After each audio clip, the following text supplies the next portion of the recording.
Most entrepreneurs dream about building a business that grows, but growth creates its own problems. More customers, more employees, more complexity, and eventually a very uncomfortable question.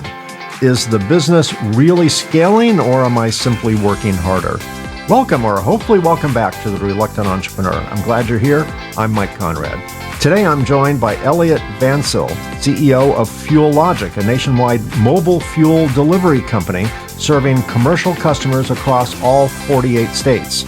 Fuel Logic delivers diesel, gasoline, off-road diesel, DEF, and generator fuel directly to fleets, job sites, remote equipment, and other commercial operations. But Eliot's story didn't begin with fuel.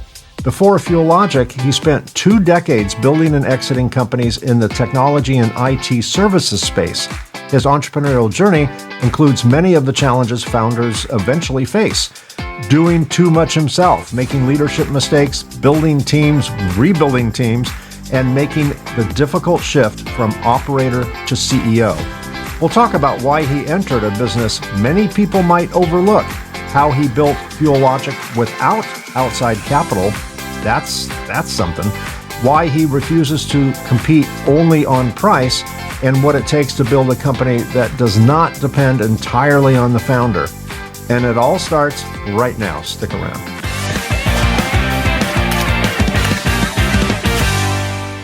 Hey, Eliot, welcome to the show. I'm really looking forward to our conversation today. Hey, thanks for having me, Mike. I appreciate it. Well, we'll see if you appreciate it when we're done with you. But so far we're off That's to a good good. start, right? Yeah. So, Eliot, first of all, I recorded the intro, and one of the many types of fuel you provide is DEF or DEF. What does that stand for? I don't know. Yeah, it's a diesel exhaust fluid. It started 2010, something like that. It's an emissions fluid. It's what it is that they put into diesel vehicles to help them burn cleaner. Does it take away the performance a little bit? I mean, usually if, Yeah, if yeah, something is healthy, it doesn't taste good. If it's environmentally yeah, safe, it doesn't work as well. I don't know. Is there a yeah. downside to it? Car guys hate it. It decreases your fuel mileage. It costs a lot of money. It's a pain in the butt to deal with, and more things to break. But yeah, Wow. we're not big fans, but you got to do it. Before we get into your entrepreneurial journey, I just have to assume that driving a tanker full of diesel today is pretty similar to an armored car. I mean, it's worth a lot of money today compared to what it Yeah, was just 6 months ago. yeah, no kidding. Yeah, it's been a really tough kind of journey for us this year. Our revenues are growing because fuel prices are growing, but your profits don't grow at the same rate, Right, and your so you're costs are just having going to up. carry. Right, Yeah, right. you're just carrying twice as much, overhead as you normally would, and so yeah, we're definitely navigating our way through that for sure. Yeah, yeah. I wouldn't. I have a friend of mine who's a semi truck driver, short haul driver, but the amount of money he spends to fill that tank is Yeah, amazing. It's more than yeah, $1,000, to fill the tank. And I yeah, complain, my car is a gasoline. It holds a 28 gallon. It has a 28 gallon tank, and if it's near empty, it's 100. The pump shuts off at 175, and it's not full yet. I'm in California, so yeah, we get $2 a gallon bonus just for living here. yeah. But it's crazy. So anyway, let's start at the beginning. How did your entrepreneurial journey begin? And did you always see yourself as someone who would build companies, or did were you like a pinball in a pinball machine? It just bounced off the bumpers and ended up where you ended up. Yeah, I think that I was always destined to be an entrepreneur. Um, I've always had that entrepreneurial spirit from a young age. I grew up as a poor guy. My dad was a house painter, stay-at-home mom, and so everything I had to work for. And Hmm. I was mowing yards at a young age, and so I think that I was always destined. I've had a few jobs along the way, but been self-employed probably since 1998 when I graduated from college, and so it's been a fun journey for sure. I'll bet.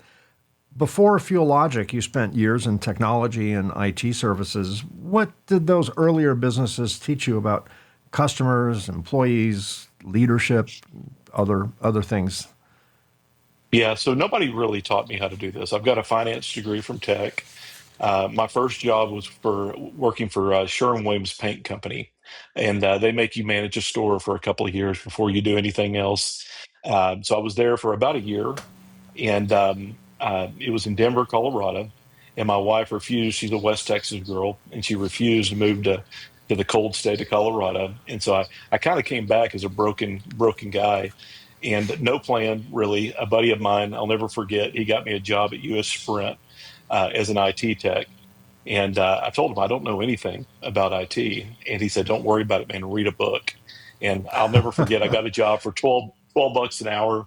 The guy called me in a week later, said, "Hey, man, you're great, but you don't know anything. I'm gonna have to break you down to 7 bucks an hour." And that's how I wound up in the IT space. And a couple of years after that, I started a company called Network Logic, which was an IT services company, and we worked with companies back then. If you remember Gateway Computers, Oh, sure. Yeah. back in the day, we worked with those guys, did all the services, they provided all the hardware. But to answer your question, nobody taught me how to do this, and I don't think that they do an adequate job in our schools today of really teaching you how to be an entrepreneur and what it really takes to be an entrepreneur. And so I found, myself building over a couple of years. I built a 70-person company, which is pretty large for an IT services company, Yeah. and it was horrible. It was a miserable place to work. Nobody more miserable than me. We built a The high-rise misery the building with misery no. starts at the top, It right? does, And trickles and down. we built a high-rise building with no foundation, and Mm. I was really blessed back then to my leadership team at the time really encouraged me. They'd stumbled across a peer group, and really encouraged me to get involved with this peer group early on. And I was a member with that group for probably 15 years or so, and Was they it were business industry specific? Was specific. it it was industry Yeah, specific? Okay, that helps. it it was industry specific, but I've been involved in other groups, that have not been, and I just find that your employees will tell you, what you want to hear, but those guys will tell you what you need to hear, and they told me pretty quickly that, "Hey, Elliot, what you've built is impressive, but you're not going any further because you don't develop people and you don't develop leaders." And that was back in probably 2005. And so I'm still not perfect, still haven't got it all figured out, but definitely have spent the last, part of my career for sure, just focused on people, leadership, culture, values, and that's what drives, everything that I do today. Well, half the battle is just getting to the point where there's stuff you don't know, right? That's right. And that That's right. takes a lot of soul searching. It takes, a lot of ego control and things like that. Because in Yeah. the early days, we think we're God's gift to humanity, to business, to entrepreneurship. Yeah. You talk about like a peer group. I belonged for a few years to Vistage and another Yeah. one, and you are correct. Your team, kind of the emperor's new clothes things. Your team tells you what they think you want to hear, and they don't want to tell That's you anything right. that'll make you mad because obviously self-preservation in effect. But once a year, we would meet monthly with a bunch of other CEOs in non-competing businesses, and I always joke. I don't mean this quite literally, but the sense is there. What's the purpose of the meeting? Well, we get together once a month and lie to each other about how well we're doing, right? That's And right. but once a year, you got to strip down naked and get out the measuring tape because we have to show our finances. We have to come in with all the Yeah. financial statements, and that's when it gets real. And I when we hand them out, there's 15 people in the room, so we're handing out 15 sets of financial statements, all confidential, obviously, and I can just see people with their highlighters and their Sharpies marking it up, and they're looking for trouble. Because it's so easy to spot negative things in someone else's financial Yeah. statement, right? That's right. And all I could hear was kind of the squeak of the Sharpie going by and the highlighter, and I'm just like, oh my God, here we go. And but it's necessary. I mean, someone's got to tell It you that. is. It's an inconvenient truth. I don't want to hear it. I hated those days. And but we all had to do it if we wanted to be involved. And overall, good things came out of it. It forced me to look at other things, and it also forced me to look at their books when it was their turn, even more with more Yeah. scrutiny than I do my own, so I could get them back. But What was it's an experience. It is. What was really cool about this business group that I was in, we met once a quarter for 2 days. And we were really lucky. There was a couple of guys from IBM, and they created a company called Service Leadership. And what Service Leadership did is they took, I think their sample set was like 6,000 IT companies worldwide, and they took their financials and they pushed them all together. And what you called an orange, I called an orange. What you called an apple, I called an apple. And they really provided benchmarking for us to see what good looked like. Because I think that's probably one of the tougher things in business is, we spend so much time in our own bubble Hmm. that don't really understand, and we make a lot of excuses. We don't really understand what good looks like. And so, yeah, I'd made all these excuses that I can't do this because I live in Dallas, Texas, and we operate, just excuse after excuse. And I'd walk into this meeting, and I would see a guy in Cairo, Georgia, right, little bitty town, just murdering my numbers, and all of a sudden, I knew that that was possible. And I think that knowing what good looks like is probably one of the most important things that came from that, and it just gave me something to thrive for, to shoot for, and it was great. We did it every quarter, 2 days, 2 days in a conference room locked up. And these guys, we one quarter was based off of legacy, one was business plan, one was our life plan. I can't remember what the fourth one was, but it forced me. Like I'm a workaholic. Like business just comes natural to me. But I'm not. They would hold me accountable to, hey, have you taken your daughter on a date?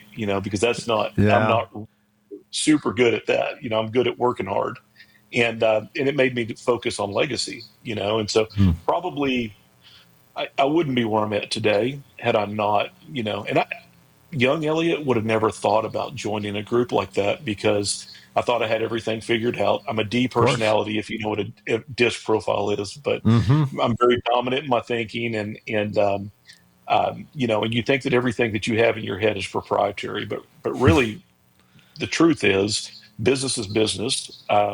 There's few nuances between IT business and fuel business, but really people are at the that's at the nucleus, and until you figure that out, you're not really going to go anywhere. And so they were great for me, and I'll never trade that time back. Yeah, excellent. I feel the same way. I I sensed switched over to a mentor rather than an official Hmm. group, which was an interesting journey. But yeah, I do value the time that I had with them. The only, if I were to armchair quarterback it today, I thought they all concentrated a little too much on growth. What are you doing to grow? What are you doing Hmm. to grow? The more growth, the better. And what I realized as a small business was rapid growth that would make them happy Yeah, was a luxury most small businesses can't afford, right? It has to be that's that. right. I didn't understand the difference between growth and scale. And That's scale right. is everything comes up. So your infrastructure comes up, your your capabilities have to rise. Everything has to rise equally. Otherwise you can grow yourself out of business. And Yeah, I've said this on the show before, but many companies fail, go bankrupt yeah, profitably, but they just ran out of cash, right? And that's what that's right. rapid, uncontrolled growth will do. So that was a hard lesson to learn. I think it's also important that you know who you are. And so one of the things that they made us really identify is, are you a lifestyle business? Are you an empire builder? Like, what are you? And everybody says empire builder, but when you really hold them accountable, they operate like a lifestyle business, right? Right. Because, like, if you really want to scale, if you really want to grow, and you really want to to do that stuff, I mean, it's a lot of work in order to make that happen. It's a lot of personal development. It's a lot of hiring people that have skills that you don't have, and it's expensive. It's not cheap. And you're exactly right. You can have a great looking revenue number, and and just get so much business that you're not in business. And so that's a very real thing. Yeah. You eventually pivoted from technology, the Sprint days, into mobile fuel delivery. What did you see in that specific industry that others may have overlooked? Because I've never heard of Yeah. that before, other than the semi trucks, the fueling trucks that go to the gas stations. I've never seen one pull up to a Yeah. driveway, and sell fuel. So Yeah. how did that happen? So kind of, yeah, continuing on my journey, I got really good at building businesses with great leadership teams, and I would get bored, right? And so Network Logic was running well. I had a business partner and a leadership team that operated that business, and another business came out of that business selling telecommunication services, internet services, cloud services, all this kind of stuff, and it really introduced me to the world of recurring revenue. It introduced me to the world of work once and make money forever, as long as they're a customer. And we were really wildly successful in that business. And that business was mature. I had a leadership team there. And my very first sales rep, he and I were great friends. We grew up together, and I had lost track of him for a few years. He had gotten divorced, and when we reconnected, I thought, "What are you doing?" And he's like, "Man, I'm selling fuel." I was like, "Selling fuel? We sell technology. What do you mean you're selling fuel?" And he was in the fuel industry of all things, and he was in a space that they call wet hosing. And wet hose literally means you drag a hose full of fuel to each individual vehicle and you fill them. And it was just so foreign to me. But I was bored. I had a couple of companies that were kind of operating, and he wanted to do what we were doing in telecom. He wanted to build a nationwide network of fueling partners, if you will, and really push this wet hosing concept, which, depending on where you lived in the United States, in the big towns, it was prevalent, but in middle of Montana, it's not prevalent. And he and I started this business in 2015, and what I found was an archaic business that a great grandfather left it to his son. Left it. These are 100-year-old businesses, and they were still writing on paper tickets and very old when it came to technology. And we were able to get involved in this space and bring what I knew about technology and bring what, my brother's our marketing director, and bring what he knew, about Google Analytics and just all the things. And we really upset an industry with Fuel Logic and building our nationwide network. And it blows my mind every day, the things that we feel like we're filling the UFC generators at the White House, coming up, and Wow. we've done the last three Super Bowls, and so it just blew up, and I worked a whole lot harder in IT. IT was a much tougher business than the fuel logistics business has been. It's still challenging. Logistics is challenging, period. But it's been a great business for us. And one of the things that I focus on is reoccurring revenue, and there's a reoccurring component, right, to fuel. And I think that any business owner, any new business owner that's trying to figure out what they want to do, make sure it's got a reoccurring component. Yeah. It'll make your life a whole lot easier. But that's how we found our way to fuel. Yeah, my business, we're a manufacturer of equipment for the electronics assembly space. And when we first started, we were selling machines. It's capital equipment, so it sells for tens of Hmm. thousands of dollars. We'd sell machines, and then that's it. Sold machine. On to the next sale. On to the next sale. I've had my business now for 34 years, and a measurable, highly measurable percentage of our sales now is aftermarket Yeah, service and parts and things like that, keeping the thousands of machines we have running today running. And but that it didn't start off automatically as reoccurring revenue, right? We had to that's build a right. base of machines that could reoccur in terms of coming up with more sales. But yeah, you're absolutely right. If reoccurring revenue is great, you work once, and then things just keep Hmm. coming in. Then work once again, and then more things keep coming in. I think that, and I That's can't right. think of something more reoccurring than fuel. Fuel's Yeah, meant to be yeah. used, It's right? really, yeah, yeah. And our telecommunication business was the same way. It's just, you have Yeah, to have it every month. And so yeah. I look for businesses that I call it stackability. And so that you can stack customers, right, month over month. And I read a book a long time ago. It was called Great by Choice by Jim Collins. Oh And I don't know if yes, you've yes. ever read that book. Do you remember I've that? read Built to Last. I've read Good to Yeah, Great. I love one of my his favorite authors. philosophy of the enemy of great is good. I was That's a right. victim of that. That's I didn't right. realize it until I read the Yeah. book. I'm like, oh my God, did he write this book about me? Does he know me? Is he watching? Yeah. Yeah. Yeah. We took that concept of the 20-mile march. Do you remember that? No, The two guys that I don't raced. remember. Maybe I didn't read that one. I did read Good to Great and Built to Last, but I don't think, Okay. maybe I didn't read the other one. He talks about a 20-mile march and understanding what your 20-mile march is. And he talks about the two guys that raced to the South Pole, Edmondson and Scott. One of them made it there and back, and one of them made it halfway there and died. And he just talks about, part of his success came from just marching 20 miles in good days and bad days and blizzard days. It didn't matter. You get up and do your 20 miles.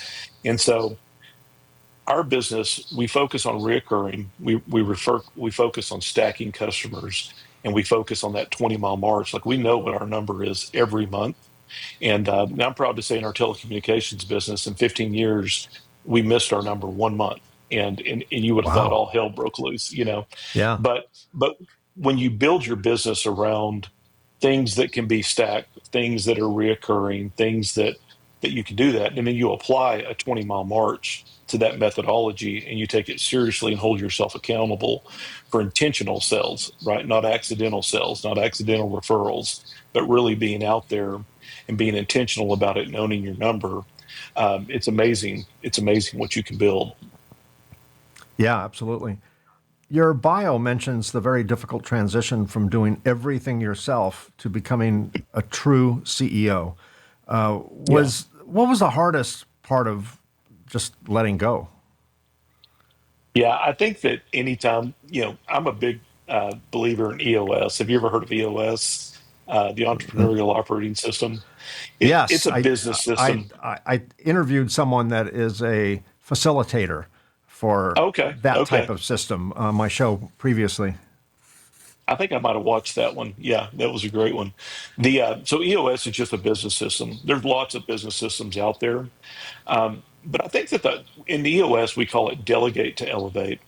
And back in 2005, when they told me I wasn't going anywhere else, what they were telling me is I didn't develop people, and I was a habitual seat sharer, and I was a micromanager. Yeah. And I just had my fingers in everything. I was our escalation point for our engineers. I was doing our accounting. I was out in the field selling. I was doing absolutely every piece of it. And really what it boiled down to is I just wasn't organized enough to really delegate a task away and trust that it would be done and be okay with it being maybe not as good as I could have done it, but they're doing it. It's 85% as good as I could have done it. Now that I can focus on something else, but really developing people. And I think that, EOS, we talk a lot about, number one, you have to understand your vision, and that's your mission, your vision statement, all those things. But why do we exist?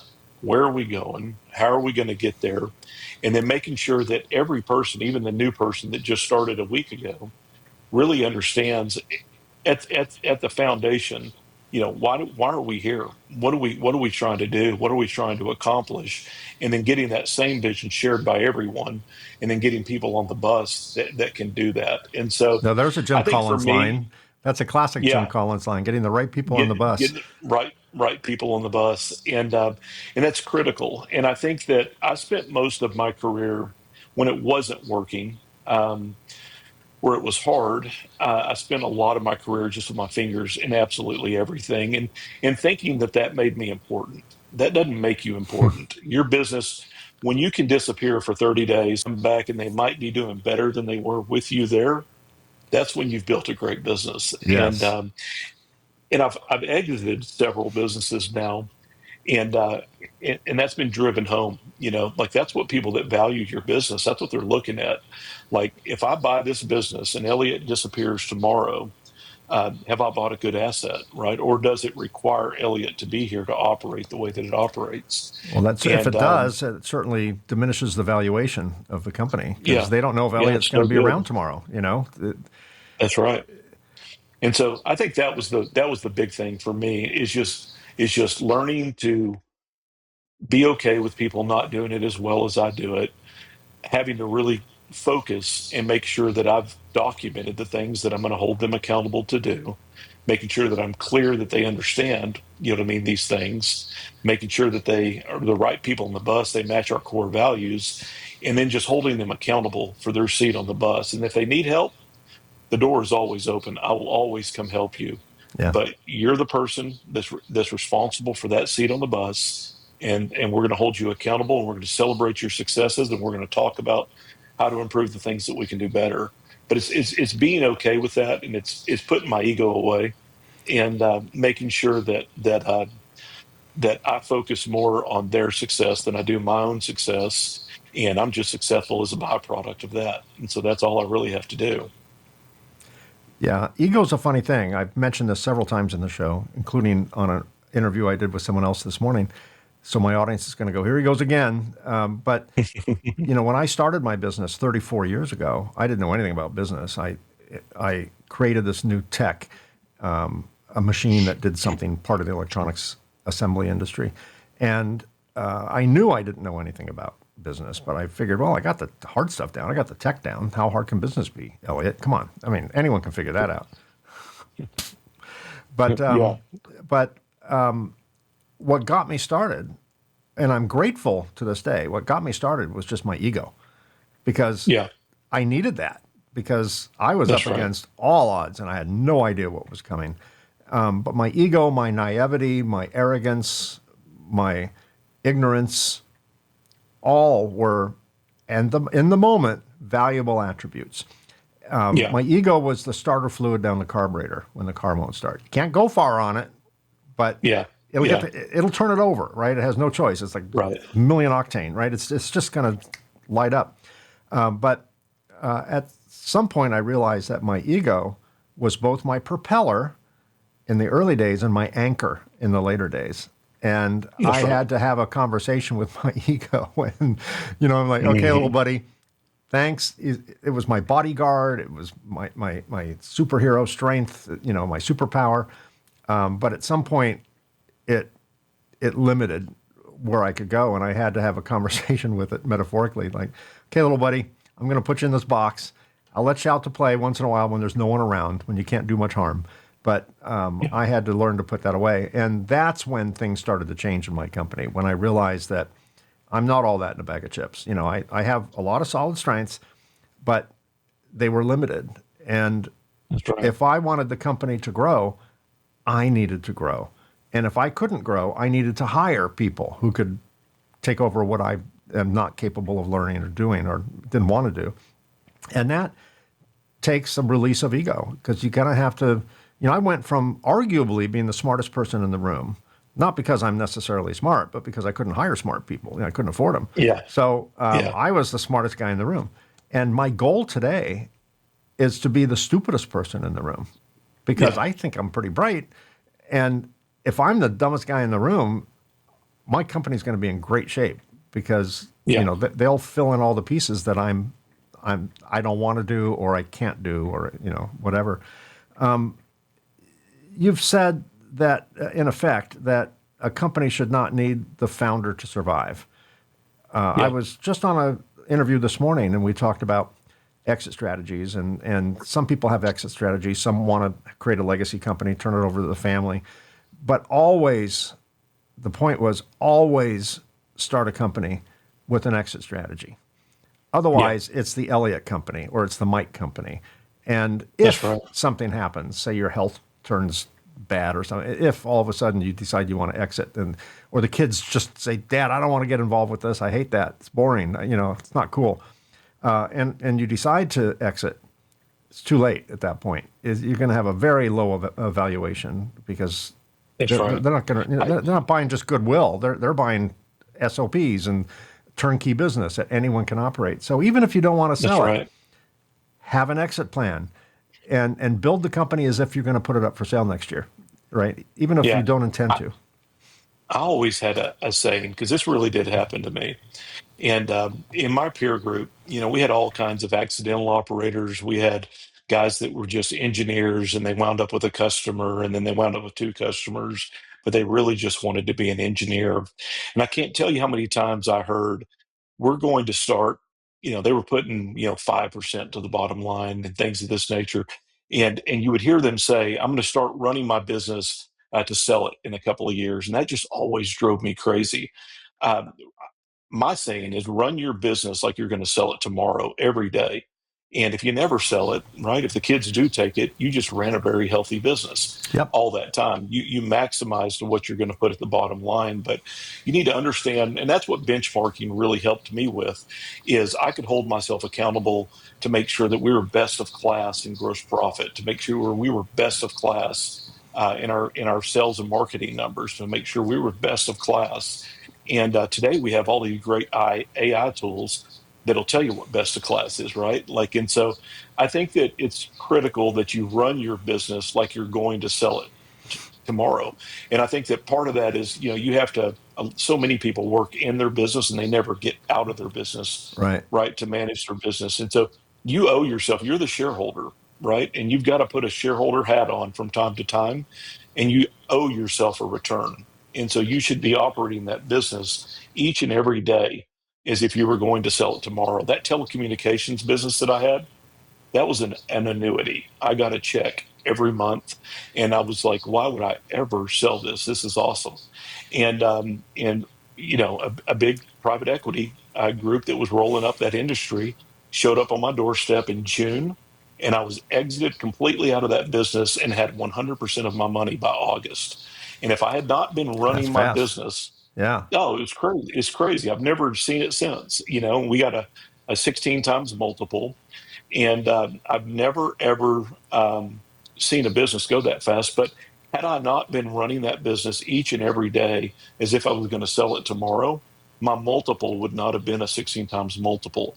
It was a 16 times multiple because we literally were prepared, even though we didn't know we were going to sell the business, we were prepared to sell the Yeah. business. And when they came in, they saw a mature leadership group. When they came in, they saw best of class numbers, and we were able to command a much higher number than if all of a sudden you find out that you're sick tomorrow and you're having to fire sell your business and you haven't been running it right the last couple of years. That's you owe yourself more than that.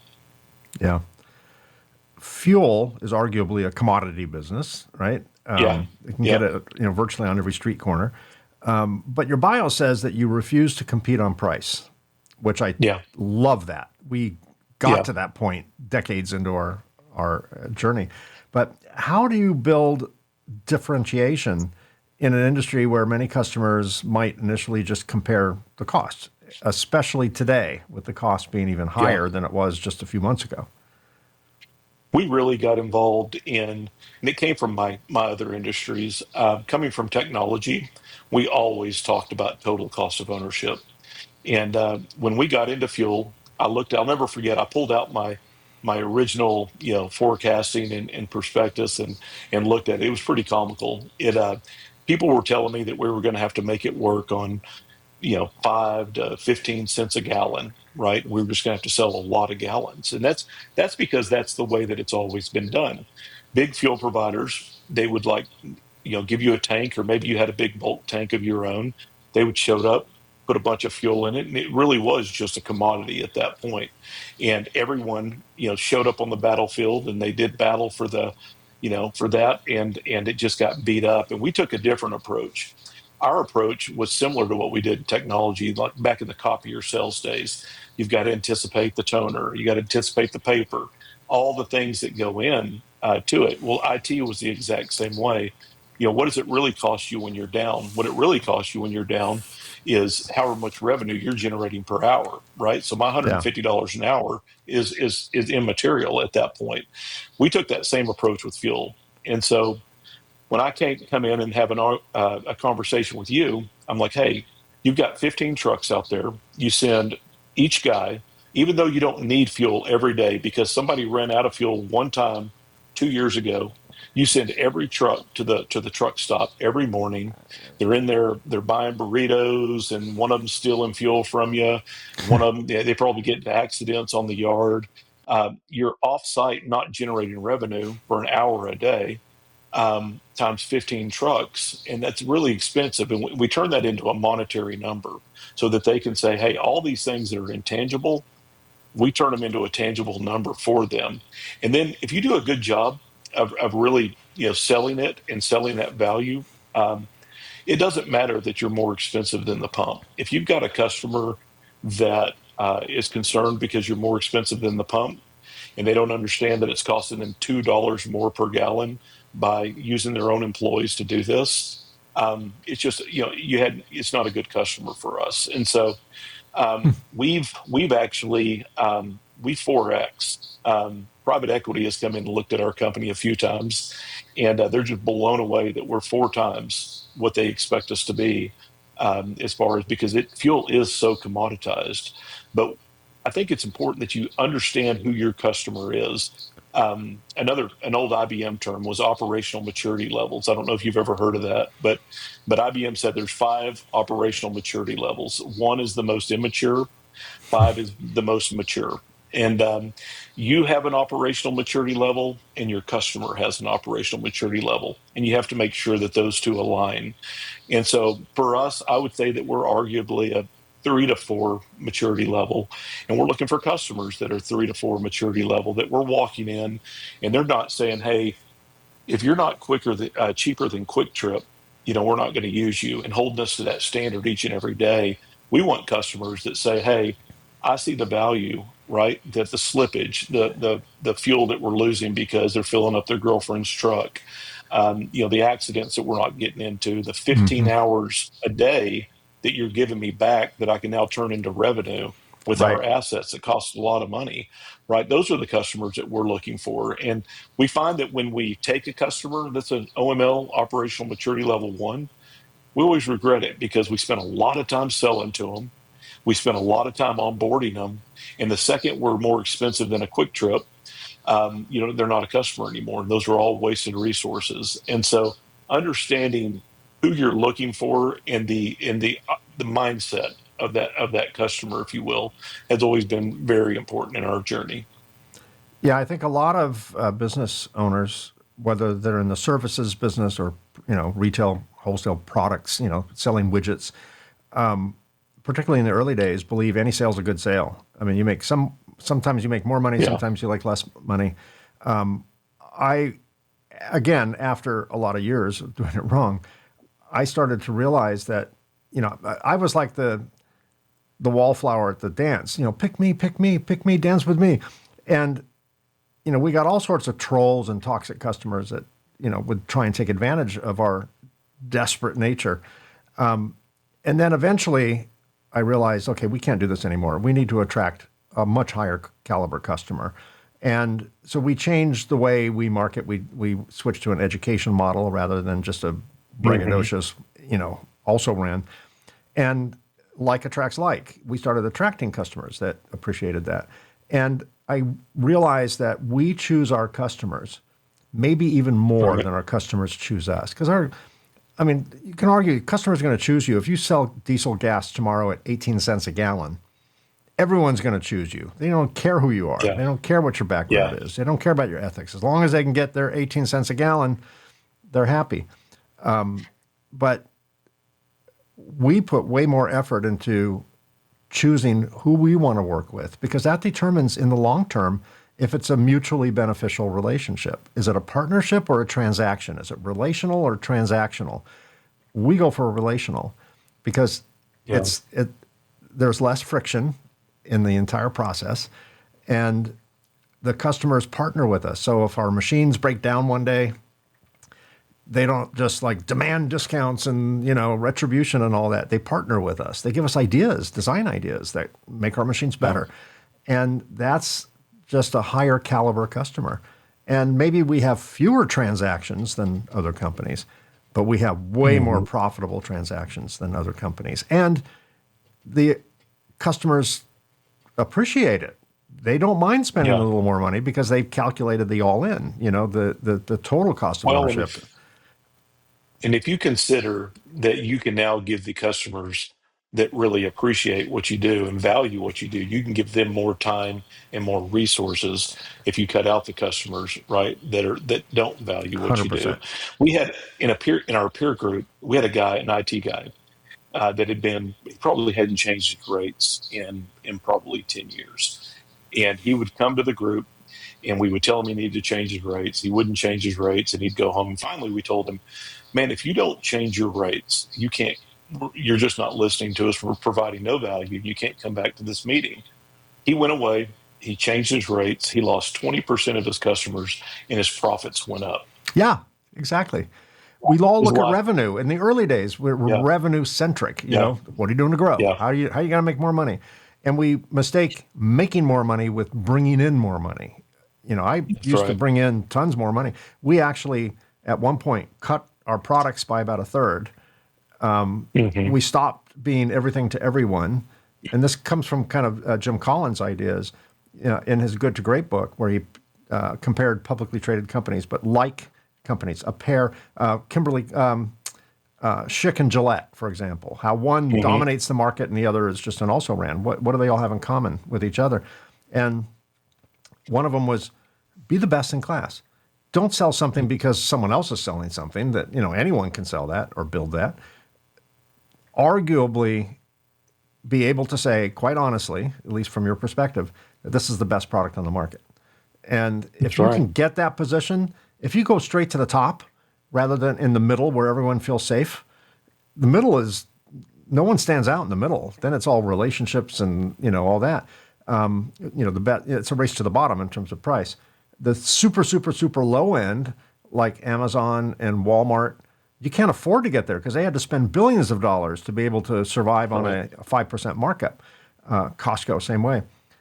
I think there's a whole lot of safety at the top because everyone's afraid to go to the top because they all think Yeah. that, you know, oh, it's the top. No one's going to spend the money. The top is almost recession proof That's because, right. you know, there's certain people that just buy stuff regardless of what the economy is because there's the world economy and then there's their economy. And their economy is not hurting as much as the world economy is. So I, I, I think it's safer at the top. We're the top part of our market, and it was scary. Again, you know, it was fearful to make that transition when we're not making much money, and you know, we say, okay, we're just gonna sell to a different, you know, a smaller clientele at That's a right. at a reasonable profit, and same thing as your anecdote. It, you know, we Well, it's easy to be the cheapest, right? Like anybody can be you know what I mean? yeah, sure. But it's not the right decision. And we talk about valuation. My son, very proud of him. He works here in our business today, and I identified early on that people that are successful a lot of times their kids are pretty bad, and so Well, he success was has that mowing because they yard. don't have to work. You know, Yeah, you grew up that's right. poor. You know, your dad was a painter. Yeah, Your mom yeah, stayed at home. yeah. Yeah, forced you to And so get out and do stuff. yeah. So he was out mowing yards. I said, this is what we're going to do. We're going to mow yards, and he mowed yards. He took care of 30 yards. He was a band kid too, which if you've ever had a band kid, that's very time intensive. And so for him to be able to mow 30 yards from 12 years old until he was a sophomore in college, but I told him from day one, you're going to do big boy work and you're going to charge big boy prices because there's no value if you don't charge enough. Anybody can go out and underbid anyone else, but it really takes someone who's really got it together to charge big boy prices, if you will. And we did that. I told him, you don't want a Monday yard, or you don't want a yard. I'll call you when I need you. You want a Monday yard. You want somebody you can schedule on a Tuesday. You want to be able to put them on schedules. And we ran that business that way, and he sold that route to a local landscaper, and he made really good money Wow. when he was literally a sophomore in college. But if you don't charge enough, there's no value, right? Like you might be able to do it because you're cheating yourself. You're using Yes. your time, which you're not putting a value on your time, right? But somebody else in the future, you want to build value in your company because, as you said earlier, there has to be an exit strategy. And if you're running your business every day like you're going to sell it tomorrow, and you're not charging enough to interest someone else, a big guy is going to come in, they're going to look at you and they're going to say the only way that he wins this business is because he does it for half as much as anyone else does. And so if you're not charging, you're 100% right. I would much rather be at the top of the market, and if you have customers that you're at the top of the market and you're charging money like that, then they see the value that you're providing. They're Yep, not just using you because you're the cheapest. And that's right. so Yeah. big believer in that.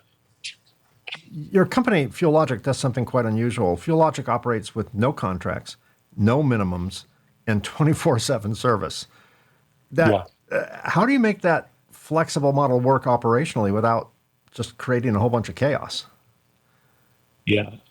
I was shocked when I got in because I came from IT where we signed 3-year, 5-year contracts, Yeah, right? exactly. Telecommunications where we sold contracts, and I was shocked to find that this industry really doesn't do contracts. At If it's a big enough deal, there's contracts behind it, but for the most part, I would say that there's not contracts typically with the customers that we deal with.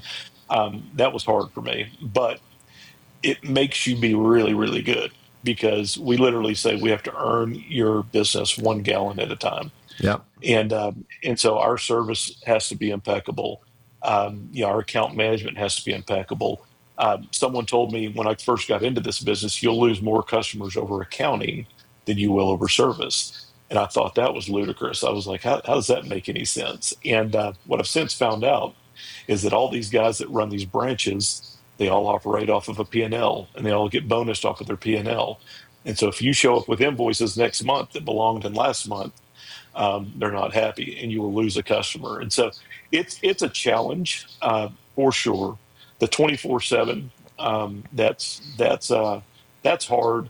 We operate predominantly in our major markets. We roll our own assets.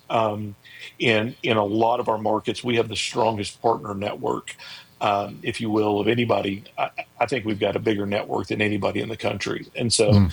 if you need fuel in Butte, Montana, I mean, we're going to get it to you. And so a lot of times the operational overhead is being handled by those guys, right? The guys that are operating the trucks. And that's something that we found that really fuel really needed a company like us because fuel is there's not really such a thing as a nationwide fuel company because it is so capital intensive. It is, the best day in a fuel guy's life. He's got one truck, one employee, and the route is completely full. Yeah. The worst day in his life is he gets one more customer. Right Right. now, he's got to buy Now he's got another to buy truck. one more truck and try and fill that up with a new schedule. Yeah. That's right. And so we don't have a lot of those problems because of the network that we have. We're really good at sales. We're really good at marketing. And if we really collect the deals, we find the right partner to be able to service those deals.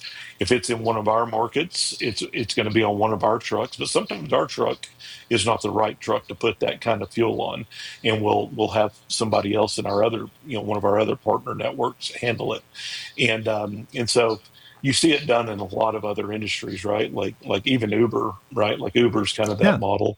Sure. And so we really built a lot of these bigger enterprises. They don't want to deal with 20, 30 different fuel companies, and they're able to come to us and they're able to get reliable fuel service that we manage the back end, and we make everything look easy for them, and they have one throat to choke. And so to answer your, like how do we do it, we've got a lot of great partners that help us do it. Can fuel trucks deliver across state lines? I'm just thinking every state has their own tax rate on fuel. Can Yeah. you can you fill a truck up in Washington State and drive it down to L.A. Or do you just collect the appropriate amount of taxes? Or You how have does to that collect work? it. Yeah, there's rules and regulations around that. Typically, whoever's providing the fuel is a registered agent of that state, and Okay. so yeah, is typically how it works. Now, where that doesn't work is when you have hurricanes and you're Mm. loading big trucks and send them down to Florida because all of the resources are Yeah. unavailable down there. So that's about the only time that you see that, Yeah. at least in the space that I operate in. And so Yeah. we're typically agents in the state that you're working in. Yeah. So you built Fuel Logic without outside capital, which is amazing Hmm. because you got some capital expenditures. You have trucks Yeah, and yeah, office and all that. What are the advantages and disadvantages of growing without investors? yeah. I think that I've probably done it to a fault. I've always been a bootstrap kind of guy from the days of mowing yards, and I would mark most of mine up. I'm not a brilliant person, right? Like it's more probably I don't in my early life I didn't understand how to use capital and not get in trouble, right? And so for me, we've never taken on debt. We've always built it from the inside out and just built and funded our own growth. I've definitely in the latter years, we've taken equity from time to time, but I've always just kind of built my own companies and made it just build stackable models where we can just add customers to the mix, and we've just built them that way. Yeah, very good. Your bio mentions values first hiring. What does that mean in Yeah. practice, and how do you know when someone fits the culture or doesn't fit the culture? Yeah, we spend a lot of time, obviously, interviewing, trying to really make sure that we're getting the right people. And EOS, the foundation of EOS after your vision is really understanding. Really, it's the first thing in your vision is understanding what your core values are. And I may have 100 core values. My business partner may have 100 core values, but we really try to isolate the top five core values that we have that are important to us, and we don't let people onto the bus that don't share those same core values. Our core values are integrity, accountability, teamwork, growth, and consistency. And we spend a lot of time making sure that the people that we're hiring reflect those values. And then if we get them in and we get them on the bus and they don't reflect those core values, we find out a month or two in, we're quick to get them off the bus. And we they're not just words on the wall here. We spend a lot of time talking about our core values, using examples of our core values every quarter, every day. And I'm proud to say that you could go to any of my employees. Not only do they know what our core values are, they know what they mean, and they can give you a core value speech using their own examples. And so typically, if we get a bad apple, used to I'd have to run them off. Today, I'm not even involved. Like my team won't allow people that don't share our values to be on our bus, and that's critical. I had a person that worked for me for about 15 years, and she was she was the CFO of our company, and I didn't recognize that I didn't want to deal with it. It was going to be too painful to remove that person from the organization, but I didn't understand what a cancer that person was. She was the Mm, type of person that felt like to make herself look good, she had to make others look bad, and never could understand that team is one of our values, and what team means to me is that I look at your success and I look at the success of the people around me to judge my success. And so really just mandating that we have people on the bus that are more team oriented than they are self-serving. And it's been an amazing thing, but I keep, we harp on our core values and making sure every quarter we do a core value. It's called in EOS, it's called a people analyzer. And this is a two-way street, right? I'm the proverbial top of the totem pole. The newest person can hold me accountable, just like I'm going to hold them accountable to our mm, core values. And the people analyzer that we sit down one-on-ones every quarter, and we start it off with a core value, and it's just literally integrity. Am I a plus, plus, minus, or a minus? And it opens up a lot of conversation. And integrity is one of those that it's a one strike and you're out. We don't even allow a plus minus, right? Like you got to be a plus in yeah. integrity, but but we focus on it and we talk about it a lot. And yeah, it really it took me by surprise. One of my new employees came in, and we had to let somebody go, and she came in and she was like, "All right, you talk a lot about this. What core value was that person deficient in?" And I had to defend it. And if you can't defend it, then I would argue your core values are probably not right. And so it's critical, and we spend an awful lot of time on it. Yeah, 100%. So if I did my research correctly, which I think you said I did, the Beaumont in Colorado. Yep. First of all, beautiful hotel. I looked at pictures of I looked on Expedia and I saw all the pictures of the inside. It's absolutely It's an stunning. amazing property. It's an Yeah. amazing, it looks like a historic property as well. But Yeah. Yeah. I'm not trying to, necessarily promote your hotel, although no harm in doing that. You invested in a hotel as a way to manage the wealth created by your operating business. That's a great problem to have. And I think a lot of people don't really Yeah. think about that in real time, particularly while they're in the business. How should entrepreneurs think about converting business income into longer term assets? Yeah. So man, I can't tell you how much money I've wasted over the years because I was comfortable in my business and I was focused on my business. And there's not that there's anything wrong with that, but I kind of, if I made the money and the game was over, woohoo, celebrate the win, right? But I would argue that your journey has just begun, right? Whenever you've made the money and you've been successful. And I read a book that really convicted me, and it was Rich Dad Poor Dad. I don't Yeah. know if you've ever read that one. Yeah, long time ago, but yes, for sure. But it talked about an asset and the definition of an asset. So I collect old cars, and if you do any research on me, you'll find that I'm the largest Volkswagen collector in the states for sure. The largest what And kind of collector? Volkswagen, like the old Volkswagen Beetle buses, any of the old. I love the bus. I used to drive a church bus. It was just to go around pick up kids for Sunday school, and it was just a 9 passenger, church bus, air cooled. Had the Yeah, oh oil. yeah, They had oil cooler converter stuck on the outside because it that's would, right, suck that's in right. whatever it was, piston number 4 or something, or whatever. All was overheated. Yeah, But I love Volkswagens. yeah. They're so iconic. I have a '68 Well, Mustang. That's my fun car, but just one. your But it's guilty it's it's habit. it's a Yeah. driver. Yeah, it's definitely a driver, a weekend driver. But yeah, that's really cool. So I thought work hard, make money, buy Volkswagens. You won the game, right? And I'll never forget. I always knew that there was something to real estate, and I read the book, um, uh, Rich Dad Poor Dad, and I read what an asset, his definition of an asset was, and it really convicted me. And an asset in that book, it has to appreciate and it has to make you money while you own it, right? And so I'd argue that my business is an asset, right? A Volkswagen does not. It does not make me money while I own it. It costs me a lot of money. Haggerty loves me, Yeah, but it really convicted me, and it really forced me to go look at what I'm doing after I made the money to build legacy, and so for me, I would stop, I would look, and I would say, man, that looks really complicated. I'm going to go back to doing what I'm comfortable with, which is my business, and I would ignore.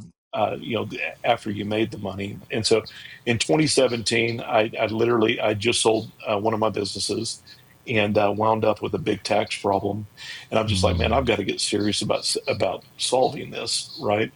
And so real estate for me has been a great asset that makes money if you buy them right, makes money, solves tax problems, makes money while you own it, and then if you buy the right stuff, it appreciates while you own it, and then you can leave it, through the step up in basis to your children tax free up to a limit.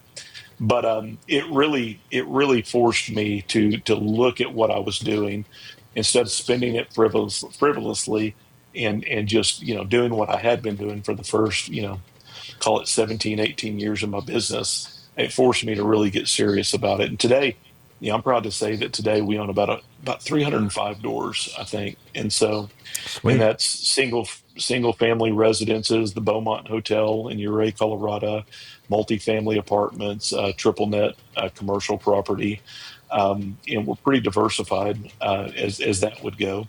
But it really has changed everything that I do, and I'm very active in my real estate now.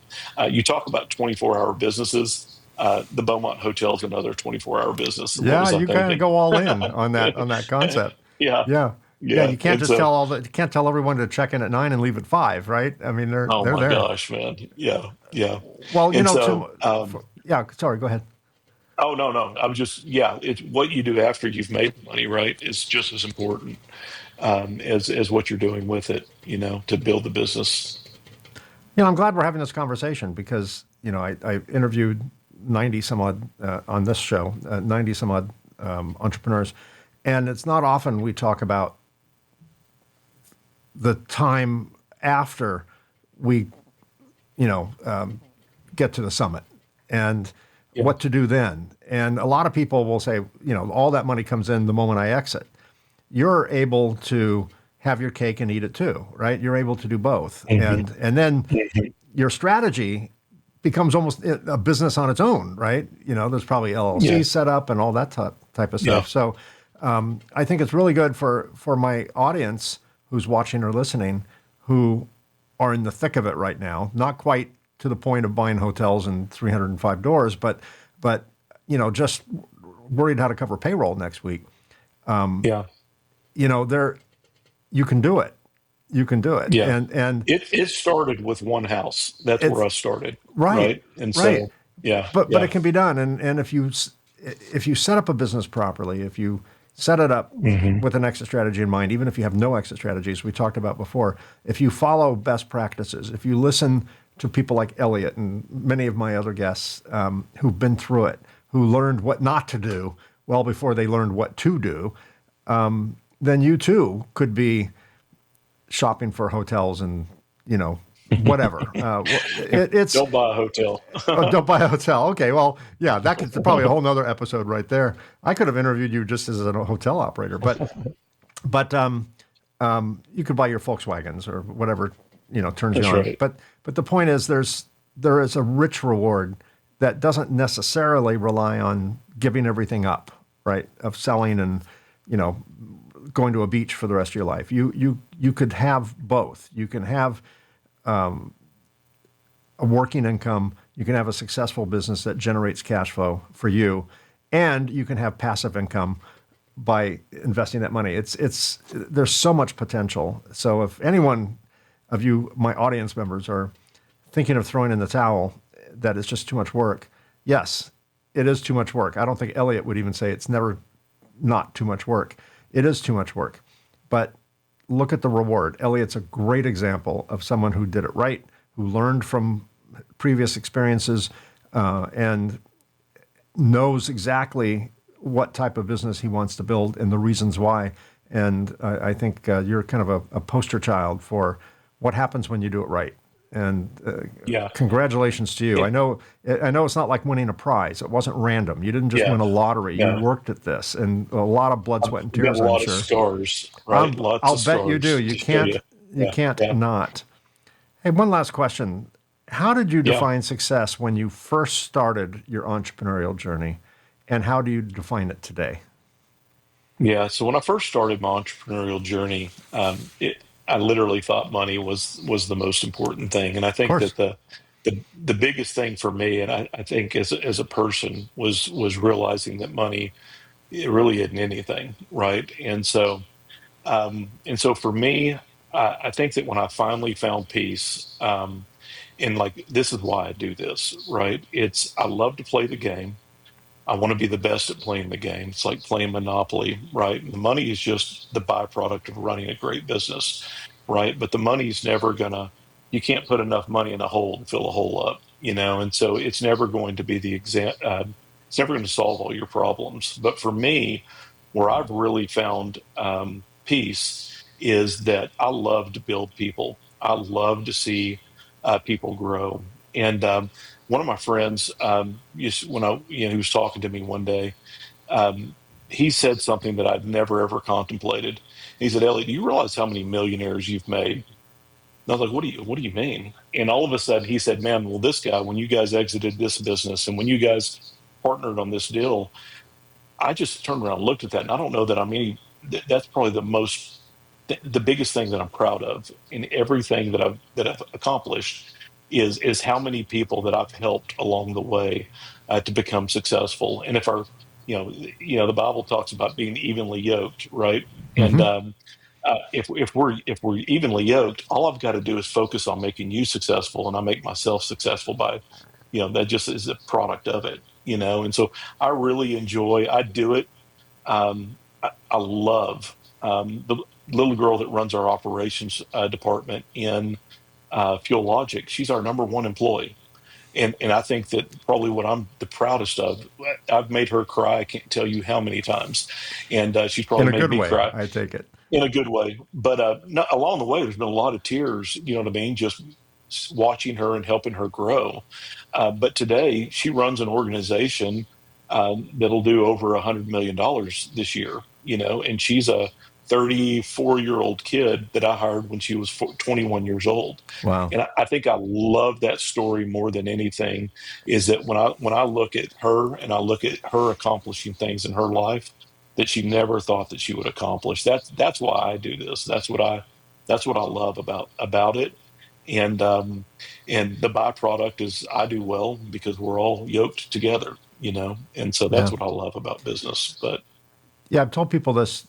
Some of my civilian friends who don't run a business think I'm a little flighty when I say this. But I think for a business to be successful, truly successful, it has to be greater than the sum of its parts. I mean, we that's right. sell equipment. Okay. But what do we do for a living? Well, we make electronics more reliable. That's what we do for a living Hmm. through the equipment.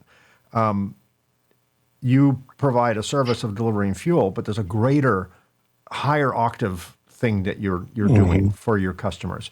I think that, I refer totally metaphorically to the business gods who can be a little twisted. And Yeah. there were plenty of times where I should have gone out of business. And I'm sure the panel of 5 business gods went, okay, number 1, let him go. Kill the business. He's pathetic. Number Yeah. 2, agree. Number 3, agree. Number 4, agree. Number 5, yeah, but A, he's amusing. We get a good laugh out of Yeah. him. And B, he's doing some good things for the planet. We're a very green, green company. And they're making the world a better place in one form or another. We're quite philanthropic. We're donating money to good causes. We're donating time Yeah. to good causes. And just, give him another pass. He's a good guy. The company's good.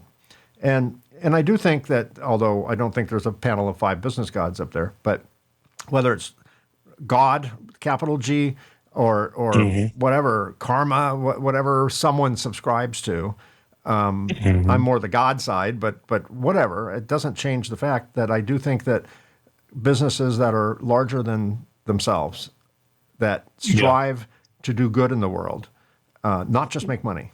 I mean, it takes money That's to right. fund some of Yeah. the good, but as you said earlier, and I'll rephrase what you said, I think money is the scorecard on decision making. I used to chase money and I would get it, but it wouldn't be profitable money.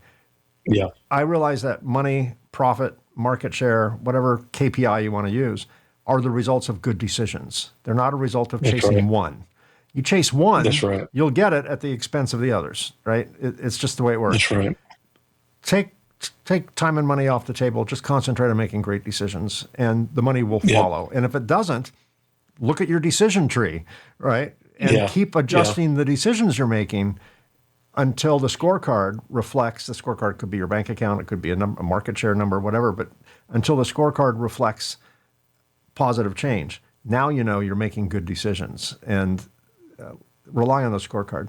It is what it is, Yeah. Anyway, that's the world according to Mike. Anyway, but it sounds like you agree with that. Well, I Eliot, do. we're out of time. This has been a great conversation. I am super impressed. It's not often I would say, well, I might say it but not mean it. But in this case, I say it and I mean it. I am super impressed with your business model, with your the culture that you've built, with how you've diversified all the things you're into, and probably most importantly, your culture-based company and your desire to do something good in the world. I think that's enviable. There's not that many people who are in business right now that have gotten to that level, at least that I've talked to, that realize it and intentionally do it. And I think not only does it just make the world a better place, it's a savvy business move. If for no other reason, Yeah. it's a savvy business move because it just cannot fail if you have that kind of motivation. So thank you, Eliot, for being my guest today. Thanks for walking us through your entrepreneurial journey. Thanks for sharing some of your business advice. with me and my audience. I got a lot out of it. I'm sure my audience will as well. Great. I really appreciate you having me. Well, it's my pleasure. Thanks for doing what you're doing. If I ever get to that part of Colorado, I'll come knocking at your door. And I won't book through Expedia because I know that costs you money. I will book directly through your website. Yeah. I'll hook you up. All right. Sounds good. All right, my friend. Nice to meet you. I will hopefully run into you someday. I appreciate it, Mike. Now, that's a wrap. Thanks for being part of our Reluctant Entrepreneur family. We've been very busy recording future episodes with fascinating guests, so be sure to subscribe to get notified when new episodes drop. If you're an entrepreneur or know someone who would make a great guest, we'd love to hear from you. Visit reluctantentrepreneur.podcast.com where you can apply or recommend a guest or just learn more about the show. And a couple of shameless plugs. I've started a new series under the Reluctant Entrepreneur brand.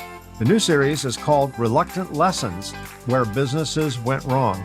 On this series, we dig into high-profile business failures and the story behind it all. So far, we've profiled Rubbermaid, Kodak, Blockbuster, BlackBerry, and DeLorean Motor Company, but many more are coming. Check those and other episodes out on this channel. And if you're interested in my book, The Reluctant Entrepreneur, Anatomy of a Business Startup from Uncertainty to Unstoppable, it's available in paperback and Kindle on Amazon and as an audiobook on both Audible and Amazon. And to everyone listening or watching, if you find yourself stepping into entrepreneurship, whether by choice or by circumstance, remember this. Sometimes the path we never planned becomes the journey we were meant to take. Thank you so much for being here. I truly appreciate all of you, and I'll see you again soon.